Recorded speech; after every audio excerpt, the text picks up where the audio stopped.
இலங்கைக்கு விஜயம் மேற்கொள்ளவுள்ள சீனாவின் உயர்மட்ட அதிகாரிகள். விடுதலை புலிகளின் தலைவரது மகனின் மரணச் செய்தியால் மனமுடைந்த மகிந்த நாமல் மூலம் வெளிவந்த தகவல். சம்பூரில் அமைக்கப்படவுள்ள இந்திய காற்றாலை மின்சார திட்டத்திற்கு அமைச்சரவை ஒப்புதல். சாணக்கியனின் வீட்டில் தமிழரசு கட்சியின் மத்திய குழு கூட்டம். ரணில் வரும் வரை காத்திருக்கும் 2 கட்சிகளின் எதிர்கால அரசியல். பொது போக்குவரத்து கட்டண முறைமையில் மாற்றம். புதிய கல்வி சீர்திருத்தங்கள் குறித்து கல்வி அமைச்சு வெளியிட்டுள்ள அறிவிப்பு.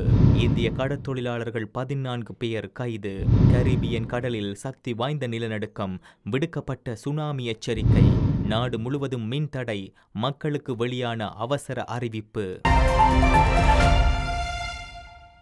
தேசிய இன விவகார ஆணையத்திற்கு பொறுப்பான சீன அமைச்சர் தலைமையிலான உயர்மட்ட சீன குழு 2025ஆம் ஆண்டு பிப்ரவரி 19 முதல் 23 வரை இலங்கையில் விஜயத்தை மேற்கொள்ள உள்ளது. இதன்போது இன நல்லிணக்கம் மற்றும் நல்லிணக்க முயற்சிகள் தொடர்பான தலைப்புகளில் தூதுக்குழுவின் தலைவரான அமைச்சர் பான் யூ இலங்கை அதிகாரிகளுடன் பேச்சுவார்த்தை நடாத்துவார் என்று வெளியுறவு அமைச்சக தரப்புகள் தெரிவித்துள்ளன. ஜனாதிபதி ஜி ஜின்பிங்கின் அமைச்சரவையில் முக்கிய உறுப்பினரான பான் யூ சீனாவின் சிறுபான்மை விவகாரங்களை கையாளும் பணியில் ஈடுபட்டுள்ளார். அவர் கடந்த ஆண்டு ஜூன் மாதம் சீன கம்யூனிஸ்ட் கட்சியின் மத்திய குழுவின் குழு உறுப்பினராகவும் தெரிவு செய்யப்பட்டார். தமது ஒரு வார கால அதிகாரப்பூர்வ விஜயத்தில் சீன அமைச்சர் நிதி மற்றும் தேசிய ஒருங்கிணைப்பு அமைச்சகம் மற்றும் புத்த சாசனம் மத மற்றும் கலாச்சார விவகார அமைச்சகத்தின் அதிகாரிகளுடன் பேச்சுவார்த்தை நடாத்தவுள்ளார். அத்துடன் அமைச்சர் பான் தனது பயணத்தின் போது கண்டிக்கும் செல்ல உள்ளார். இதற்கிடையில் சீனா இலங்கையின் வடக்கில் தொடர்ந்து அதிக வாழ்வாதார உதவி திட்டங்களை மேற்கொண்டு வருகின்றது. கொழும்பில் உள்ள சீன தூதரகத்தின் பொறுப்பாளர் சா ஜான்வே இன்றும் நாளையும் வவுனியா, முல்லைத்தீவு, கிளிநொச்சி, யாழ்ப்பாணம் மற்றும் மன்னார் மாவட்டங்களுக்கு சென்று அண்மைய வெள்ளத்தால் பாதிக்கப்பட்ட மக்களுக்கு 16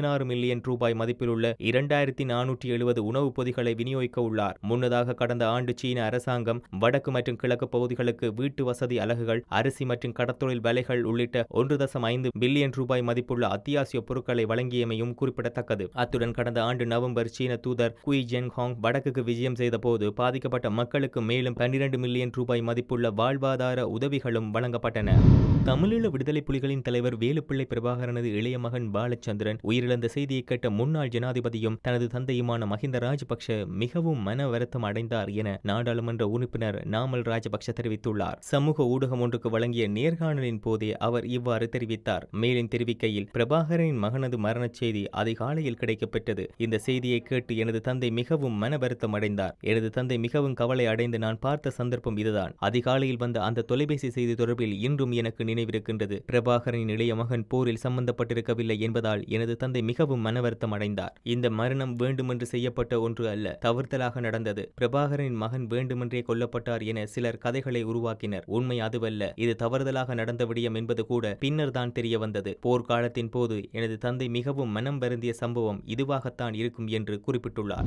இந்தியாவின் NDBC என்ற தேசிய வெப்ப மின்சார கூட்டு ஸ்தாபனத்தால் முன்னெடுக்கப்பட்ட முன்மொழியப்பட்ட 135 மெகாவாட் சம்பூர் சூரிய மின் நிலைய மின்சார உற்பத்தி தொடர்பில் இலங்கையின் அமைச்சரவை ஒப்புதல் பெறப்பட உள்ளது. இதன்படி இலங்கையின் தேசிய மின் கட்டமைப்புக்கு விற்கப்படும் ஒவ்வொரு கிலோவாட் மணி நேர மின்சாரத்திற்கும் இலங்கை மின்சார சபையினால் செலுத்த வேண்டிய 5.97 அமெரிக்க சதம் என்ற புதிய பேச்சுவார்த்தை கட்டணத்திற்கே எரிசக்தி அமைச்சகம் அடுத்த வாரம் அமைச்சரவை ஒப்புதலை பெறும் என்று தகவல்கள் வெளியாகியுள்ளன. முன்னதாக 1 கிலோவாட் மணிக்கு சுமார் 7 அமெரிக்க சதங்கள் என்ற அளவில் பேச்சுவார்த்தைகள் ஆரம்பிக்கப்பட்டன. எனினும் இப்போது அது 5.97 அமெரிக்க சதங்களாக குறைக்கப்பட்டுள்ளதாக எரிசக்தி அமைச்சகத்தின் செயலாளர் உதயங்க ஹேமபால கூறியுள்ளார். இதேவேளை மன்னார் மற்றும் பூநகரில் அமைக்கப்படவுள்ள இந்திய அதானி திட்டங்களுக்கும் இலங்கை அரசாங்கம் கடந்த ஆண்டு மே மாதம் அமைச்சரவையினால் அங்கீகரிக்கப்பட்ட கட்டணத்தில் திருத்தங்களை கோரி வருகிறது. முன்னதாக பூநகரி மற்றும் மன்னாரில் உள்ள அதானி காற்றாலை மின்சார நிலையங்களுக்கு 1 கிலோவாட் அலகுக்கு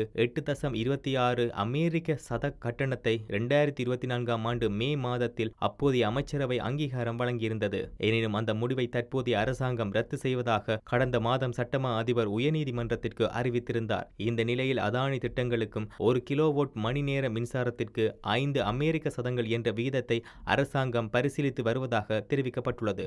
இலங்கை தமிழரசு கட்சியின் மத்திய குழு கூட்டம் எதிர்வரும் 16ஆம் தேதி ஞாயிற்றுக்கிழமை மட்டக்களப்பில் நடைபெற உள்ளது. மட்டக்களப்பு களுவாஞ்சிக்குடியில் நாடாளுமன்ற உறுப்பினர் இரா சாணக்கியன் இல்லத்தில் மேற்படி கூட்டம் இடம்பெற உள்ளது. இந்த மத்திய குழு கூட்டம் நேற்று 8ஆம் தேதி நடைபெறுவதாக இருந்தது. எனினும் கட்சியின் மூத்த தலைவர் மாவை சேனாதிராஜாவின் மறைவையொட்டி அது பிற்போடப்பட்டிருந்தது. அதுவே எதிர்வரும் 16ஆம் திகதி ஞாயிற்றுக்கிழமை நடைபெறுவதாக தெரிவிக்கப்படுகிறது. தற்போது ஒருங்கிணைப்பு பேச்சுவார்த்தையில் ஈடுபட்டுள்ள ஐக்கிய மக்கள் சக்தி மற்றும் ஐக்கிய தேசிய கட்சி ஆகியவை எதிர்வரும் உள்ளூராட்சி மன்ற தேர்தலில் இணைந்து போட்டியிடுவதே தங்கள் உடனடி முன்னுரிமை என்று மீண்டும் வலியுறுத்தியுள்ளன. இந்த நிலையில் ஒற்றுமை பேச்சுவார்த்தைகள் முன்னேறி வருவதாகவும் மற்றுமொரு சுற்று பேச்சுவார்த்தை இடம்பெற உள்ளதாகவும் தெரிவிக்கப்பட்டுள்ளது. உள்ளூராட்சி தேர்தலில் இணைந்து போட்டியிடும் சாத்தியக்கூறுகளில் இரண்டு கட்சிகளும் கவனம் செலுத்தியுள்ளதாக ஐக்கிய தேசிய கட்சியின் பொதுச் செயலாளர் தலதா அத்துக்கொரல தெரிவித்துள்ளார். இதன்படி சில பகுதிகளில் ஐக்கிய தேசிய கட்சி சின்னத்திலும் மற்ற பகுதிகளில் ஐக்கிய மக்கள் சக்தியின் சின்னத்திலும் போட்டியிடுவது குறித்து விவாதிக்க உள்ளதாக அவர் குறிப்பிட்டுள்ளார். பேச்சுவார்த்தைகள் குறித்து முடிவெடுக்க நிர்வாக குழு மற்றும் செயற்குழுவை கூட்டுவதற்கு முன்னர் பேச்சுவார்த்தைகளின் முன்னேற்றம் குறித்து விளக்குவதற்காக கட்சியின் தலைவர் ரணில் விக்ரமசிங்கே நாடு திரும்புவதை எதிர்பார்த்திருப்பதாக தலதா அத்துக்கொரல குறிப்பிட்டுள்ளார். அதேவேளை தேர்தலில் இணைந்து போட்டியிடுவது தொடர்பில் நிபந்தனைகள் எதுவும் எடுக்கப்படவில்லை என்றும் அவர் கூறியுள்ளார். இதுவரை இரண்டு கட்சிகளுக்கும் இடையே 4 சுற்று பேச்சுவார்த்தைகள் நடாத்தப்பட்டுள்ளதாக நாடாளுமன்ற உறுப்பினர் கஜந்த கருணா திலக தெரிவித்துள்ளார். அத்துடன் சந்திப்புகளின் முன்னேற்றம் குறித்து கட்சி தலைவர் சஜித் பிரேமதாச மற்றும் நிர்வாக குழுவினரிடம் தெரிவிக்கப்பட்டதாகவும் அவர் குறிப்பிட்டுள்ளார்.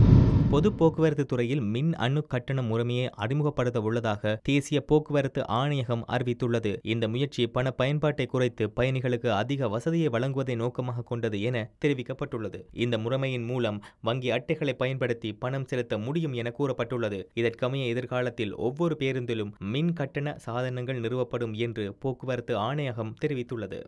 2026ஆம் ஆண்டு முதல் செயற்படுத்தப்படவுள்ள புதிய கல்வி சீர்திருத்தங்கள் குறித்து கலந்துரையாடல் ஒன்று இடம்பெற்றதாக கல்வி அமைச்சு தெரிவித்துள்ளது. இந்த கலந்துரையாடல் கல்வி அமைச்சு, தேசிய கல்வி நிறுவனம், பரீட்சை திணைக்கள அதிகாரிகள் மற்றும் தேசிய மக்கள் சக்தியின் கல்விக் கொள்கை குழுவின் பிரதிநிதிகளுடன் நேற்று அலரி மாளிகையில் நடைபெற்றுள்ளது. இதன்போது புதிய கல்வி சீர்திருத்தத்தின் ஊடாக அழகியல் பாடங்கள், சுகாதாரம் மற்றும் உடற்கல்வி ஆகியவை நீக்கப்படாது என பிரதமர் ஹரணி அமரசூரிய தெரிவித்துள்ளார். இதேவேளை கல்வியை மாற்றுவோம், இலங்கையை மாற்றுவோம் என்ற தொனிப்பொருளின் கீழ் கல்வி சீர்திருத்தங்களை மேற்கொள்வதற்கு அனைவரும் இணக்கம் தெரிவித்துள்ளனர். கல்வி முறைமையில் உள்ள பலவீனங்களை சமாளித்து புதிய கல்வி சீர்திருத்தங்களை எவ்வாறு செயற்படுத்துவது என்பது குறித்தும் அதற்காக இதுவரை எடுக்கப்பட்டுள்ள நடவடிக்கைகள் குறித்து இந்த கலந்துரையாடலில் விவாதிக்கப்பட்டுள்ளது. 1ஆம் வகுப்பு முதல் 6ஆம் வகுப்பு வரை, 6ஆம் வகுப்பு முதல் 9ஆம் வகுப்பு வரை, 10ஆம் வகுப்பு முதல் 13ஆம் வகுப்பு வரை கல்வியில் மேற்கொள்ளப்பட வேண்டிய சீர்திருத்தங்கள் குறித்து தேசிய கல்வி நிறுவனத்தின் அதிகாரிகள் தெளிவுபடுத்தியுள்ளனர்.